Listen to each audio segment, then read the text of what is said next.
Boa tarde. Gostaria de começar por algumas palavras realmente protocolásticas recebidas como palavras autênticas, que dizem respeito não só ao prazer, mas um pouco à honra que eu tenho de me associar à edição e ao lançamento deste livro, que me parece ser um objeto muito singular e um título excepcional na obra do Gonçalo M. Tavares, que está cheio, aliás, de títulos excepcionais. Eu diria que com este livro poderíamos começar a dizer que o Gonçalo M. Tavares vale por uma literatura inteira. E, dizendo isto, não estou evidentemente, a dizer que essa literatura inteira ataque todas as qualidades da literatura, portanto, aqui não há uma concepção, digamos, vertical da literatura, há mais, que também existe, obviamente, mas eu falava de uma dimensão mais horizontal. Abarca, digamos assim, todos os géneros, todos aqueles que nós conhecemos e aqueles que não conhecemos, os que já foram inventados, os que estão por inventar, aqueles que existem em ato e os que existem ainda em potência. E, portanto, estamos aqui perante um livro de alguma maneira indefinível, que eu diria que é uma obra literária total, por analogia com a ideia de obra de arte total. Estas palavras provavelmente são demasiado enfáticas, superlativas, eventualmente, mas o livro justifica não só pela sua dimensão, mas o projeto que está aqui. O que é afinal um Atlas? Esta é a primeira pergunta. Um Atlas não se lê como uma, não é propriamente um livro de histórias que tem uma leitura linear, não é tão pouco uma dissertação filosófica ou um tratado. O Atlas é um livro que procede sobretudo por montagens, remontagens, colagens, e que tem, em última instância, o objetivo de tornar visual o pensamento. Eu diria que se há alguma coisa aqui neste livro que nos obriga a proceder a uma operação, digamos, um pouco abstrata, mas de imaginação, portanto, que requer a própria imaginação do leitor, é imaginar que o livro não é feito de páginas, de papel, mas seria formado por pranchas ou painéis, por tabelas, e que poderia ser completamente espacializado. Uma vez o livro espacializado, nós deixaríamos de saber por onde começar. E essa é uma questão fundamental, que é, aliás, formulada a certa altura, portanto, logo no início, no livro. Por onde começar? Podem começar por onde quiserem, porque o livro concede-nos essa liberdade de começarmos por onde quisermos. Como eu disse, não é para ser lido como um romance. Bom, evidentemente, poderíamos aqui evocar toda uma série de outros atlas muito célebres da história do pensamento, da literatura do século XX, sobretudo. Estou a pensar, evidentemente, no Atlas do Warburg, de Mnemosyne, que provavelmente, enfim, não é por acaso que Delfim sabe muito bem do que é que eu estou a falar, mas, e também o Atlas do Gerhard Richter. Mas, independentemente disso, essa questão do Atlas e o que é um Atlas, que é a primeira questão que se coloca ao leitor deste livro, poderíamos perguntar, então, afinal, se um Atlas é a visualização do saber, que tipo de saber é que está formulado ou está plasmado neste livro? Do que é que ele trata? Do que é que trata este Atlas? Bom, eu diria que ele não tem um objeto específico. É mesmo difícil dizer qual é o seu objeto. Eu diria que o que aqui é pensado, o que é objeto de reflexão, é o próprio pensamento. Pensa-se o próprio pensamento. Quais são as operações que presidem o pensamento? Que figuras é que ele implica? Que mecanismos, que processos? O que é que significa pensar? O que é que nós fazemos quando estamos a pensar? Este, provavelmente, é a questão essencial deste livro. E, curiosamente, esta pergunta, o que é que significa pensar, é uma pergunta que requer um trabalho muito mais de um filósofo do que aquilo que nós chamamos, geralmente, um pensador. Eu diria que o Gonçalo M. Tavares, neste livro, está muito mais próximo dos mecanismos intelectuais da filosofia, dos mecanismos de pensamento que são próprios da filosofia, do que daquilo que nós chamamos, enfim, eu poria entre aspas, os mecanismos do pensador. Qual é a diferença fundamental? Aquilo que nós geralmente chamamos pensadores são indivíduos que refletem sobre um determinado tipo de objetos de conhecimento e que fazem do seu pensamento algo muito transitivo. Não conseguem pensar senão numa espécie de relação de transparência com o seu objeto. E aquilo que geralmente falta aos pensadores, e que sobeja absolutamente no livro de Gonçalo M. Tavares, é um pensamento sobre a própria linguagem. De que modo é que não há pensamento sem palavras, e são as palavras que procedem a essa operação, que é a do pensamento. Ora, esta questão, que aliás é muito Wittgensteiniana, obviamente, quando Wittgenstein dizia que não há todos os problemas filosóficos são problemas da linguagem, e eu permito-me aqui evocar Wittgenstein, porque é uma das figuras, digamos, tutelares deste livro, aquele que está, provavelmente, que tem uma presença maior nas notas de rodapé e nas indicações bibliográficas. Porque este livro está cheio de indicações bibliográficas e de notas de rodapé. E, aliás, está cheio de outra coisa que enfim, vai ser o objeto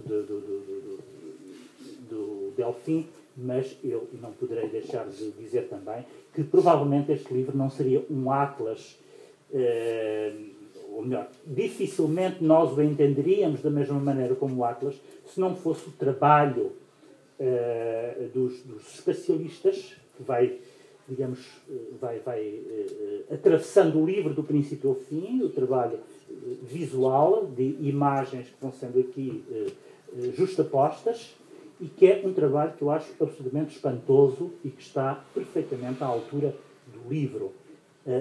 Obriga-nos, obviamente, a ler o livro de uma maneira diferente, obriga-nos, de facto, a ler o livro como um atlas. Eu acho que se não fosse este trabalho dos especialistas, nós teríamos muito mais dificuldade em ler este livro como sendo um atlas. E, ao mesmo tempo, é de facto um trabalho que nos obriga muito a pensar com uma subtileza e de uma finura espantosa.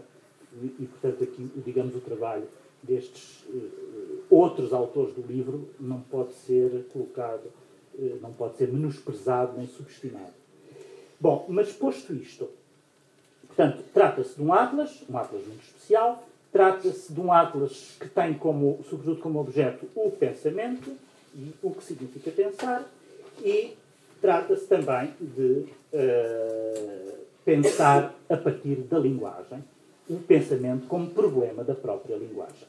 E aí nós verificamos que todo o dispositivo de pensamento do Gonçalo M. Tavares decorre precisamente da linguagem. Fazer qualquer coisa, tomar as palavras como se fosse a primeira vez que elas estivessem a ser pronunciadas.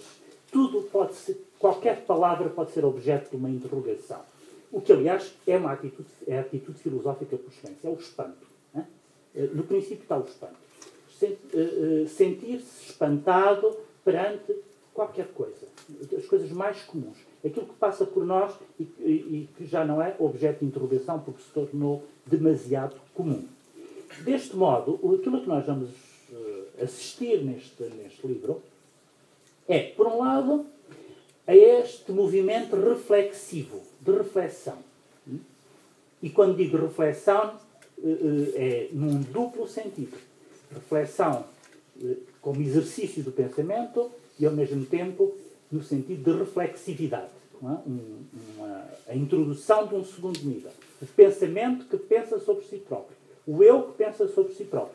Tudo que se redobra e que se torna, por isso, reflexivo. Não é? O conhecimento que é reflexivo nesta dimensão de conhecimento do conhecimento. Em segundo lugar, evidentemente, tratando-se de um atlas, aquilo para onde o horizonte para onde ele tende, é para uma espécie de legibilidade que eu diria que se trata da legibilidade do mundo. Em última instância, este atlas visa uma legibilidade do mundo. E o que é, de facto, uma ambição desmedida. Não é? Esta questão da legibilidade, parece-me a mim, é absolutamente fundamental. Tanto a noção de legibilidade como a noção de escrita. E aqui, quando eu falo da noção de escrita, há um dos painéis do Atlas, uma das páginas do Atlas, ou um dos fragmentos, porque de facto o Atlas aquilo que faz é reunir fragmentos de maneira a compor um mundo remontando a partir de fragmentos sucessivos. Há um fragmento onde se fala da mão que escreve, da escrita enquanto gesto físico e, ao mesmo tempo, da escrita como, enfim, na concepção mais, digamos, metafísica da escrita. Esta passagem, sempre muito subtil, da dimensão física à dimensão conceptual, do que é corporal àquilo que é incorpóreo, digamos assim. E eu aqui estou a utilizar uma noção dos estoicos, da incorporalidade dos estoicos, que aliás é estudada muito a fundo num livro do Gilles Deleuze chamado Logique du Sens, e eu permito-me citar aqui, fazer esta citação um pouco demasiado erudita para esta circunstância, porque de facto aquilo que nós assistimos neste Atlas é um jogo constante, do tipo do jogo que encontramos na Alice no País das Maravilhas, com a lógica do sentido. Né? Este livro forneceria matéria para nós estudarmos a lógica do sentido. E reparem que eu sou obrigado a falar, provavelmente as pessoas que ainda não pegaram um livro estavam a pensar que eu iria falar daquilo que era o objeto, do que é que trata o livro. Mas é disto que trata o livro, do meu ponto de vista. Né? Se eu dissesse que trata de coisas muito precisas, concretas, eu acho que estaria a atraiçoar o livro, porque ele trata destas questões. A lógica do sentido, o significado das palavras, o que significa pensar. Né? E tudo o resto decorre precisamente destas questões fundamentais. Por outro lado, outra questão fundamental é, tratando-se de pensamento, tratando-se de operações intelectuais ou que são requeridas pelo próprio exercício filosófico, digamos assim, deveríamos imaginar que estamos perante a invenção de conceitos ou perante a utilização constante de conceitos. É verdade e não é.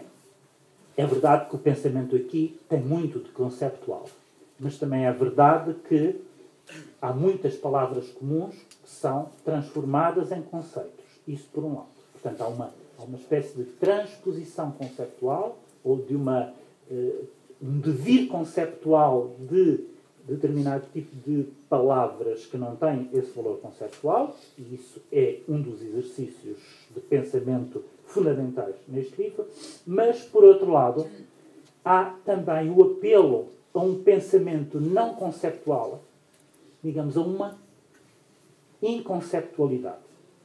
Há inconceptualidade. Cada vez que aparece aqui a questão do conceito, ao mesmo tempo, é a noção da inconceptualidade como uma espécie da sua sombra que é evocada, ou que é evocada não, que é sugerida, com a qual nós temos que fazer a conta. E esta inconceptualidade, eu chamaria também, está muito próximo daquilo que poderíamos chamar uma metaforologia. Não é? Se quiséssemos fazer um estudo da metaforologia, eu acho que este livro fornecia uma matéria fundamental. E reparem que esta palavra metaforologia, que enfim não é minha, obviamente, não estou aqui a inventar nada, não tenho exatamente os mesmos talentos, nem o mesmo gênio que o Gonçalo M. Tavares. Eu, pelo contrário, só consigo pensar com conceitos que já existem, não sou, acho que não tenho aptidões para criar conceitos novos, tal como eles surgem neste livro, mas o que é aqui fundamental, parece-me, é precisamente este jogo simultaneamente com os conceitos e com o que é da ordem do inconceptual. De tal modo que são os próprios conceitos que são interrogados enquanto tal. E, por outro lado, este apelo a uma metaforologia que é, no fundo, um apelo a operações de tipo analógico. Afetivas analógicas. Estabelecer ligações. Estabelecer analogias. Este é o trabalho fundamental deste livro. E é por aí que começa o pensar. Não foi uma catástrofe ainda? Não. Ok.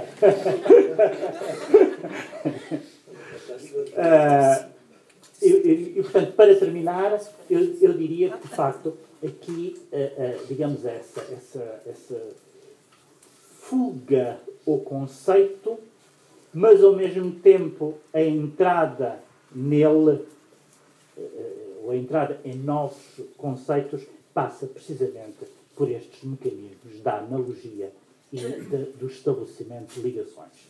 Tudo pode ser ligado com tudo, ou tudo. Enfim, tudo pode ser, não se trata de uma operação arbitrária, trata-se de pensar que espécie de ligação. O que é pertinente, o que é pertinente em determinadas ligações. O que é que essas ligações nos obrigam a pensar? E nós vamos encontrar neste livro algumas ligações que nos podem parecer em si óbvias, mas que depois no seu desenvolvimento, evidentemente, digamos, o Gonçalo leva-as às últimas consequências e acaba por pensar coisas que nós nunca tínhamos pensado, evidentemente, mas, por outro lado, este mecanismo da ligação e da analogia obriga a pensar coisas completamente novas. É assim uma espécie de dispositivo epistémico, epistemológico. Hein? A partir desta ligação, eu consigo proceder a uma operação de conhecimento. E estas operações de conhecimento, de facto, aqui baseiam-se muito nestas operações que não são retóricas, são operações de tipo epistemológico. E com isto eu terminaria a minha intervenção. Passo a palavra ao segundo interveniente,